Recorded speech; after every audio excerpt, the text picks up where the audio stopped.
Ya.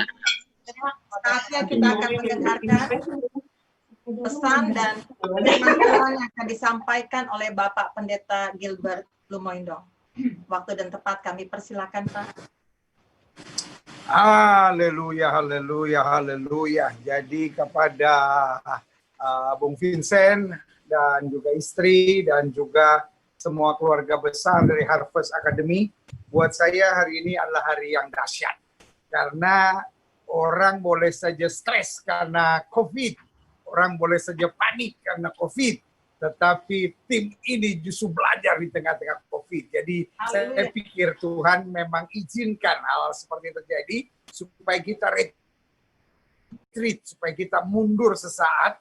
Untuk apa? Supaya ketika COVID ini selesai, maka kemuliaan Tuhan akan lebih dahsyat lagi. Karena yang saya percaya bahwa kalau orang tanya sama saya, COVID ini sebetulnya apa? Alkitab bilang apa yang bisa digoncangkan akan digoncangkan.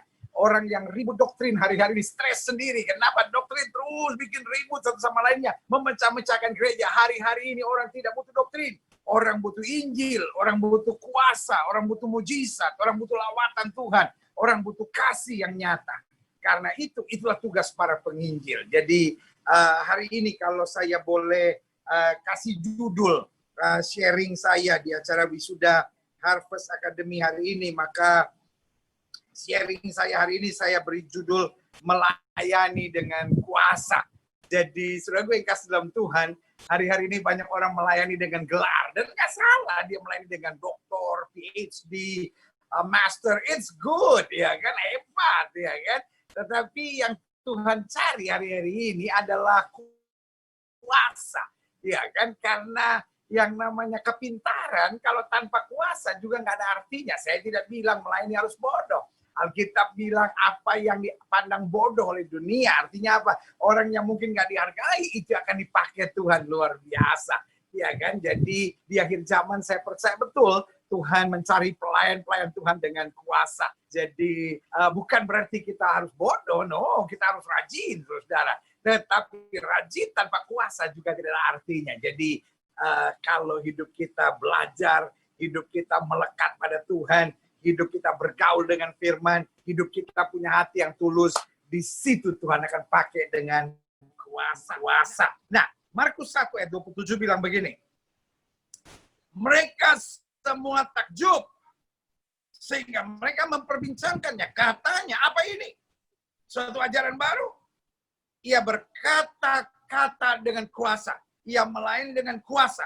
Roh-roh jahat pun diperintahnya dan mereka taat kepadanya. Nah, saudara yang kasih dalam Tuhan, saya percaya bahwa yang dibutuhkan para pendeta, yang dibutuhkan para penginjil, yang dibutuhkan mereka yang ada di marketplaces adalah kuasa. Jadi, kalau kita bicara tentang doktrin, saya tidak bilang ada sesuatu yang salah dengan doktrin. Tetapi yang saya beritahu di akhir zaman bukan doktrin yang harus ditinggikan. Doktrin adalah foundation, I know. Tetapi perdebatan doktrin yang terjadi hari-hari ini mendatangkan banyak kepahitan, mendatangkan banyak perpecahan, mendatangkan banyak kekacauan. Sementara yang Tuhan sedang mau gerakan di akhir zaman, Alkitab bilang, Injil itu harus tersebar, baru tiba kesudahan. Jadi akhir zaman, peran para penginjil itu penting. Dan kalau kita bicara penginjil, kita bukan hanya bicara para pendeta. Kalau kita bicara penginjil, berarti kita bicara para polisi harus jadi penginjil.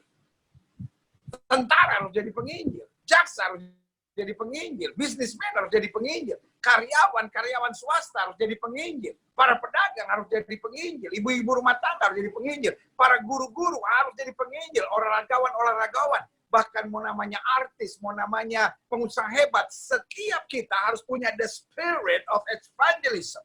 Harus kita punya roh penginjilan.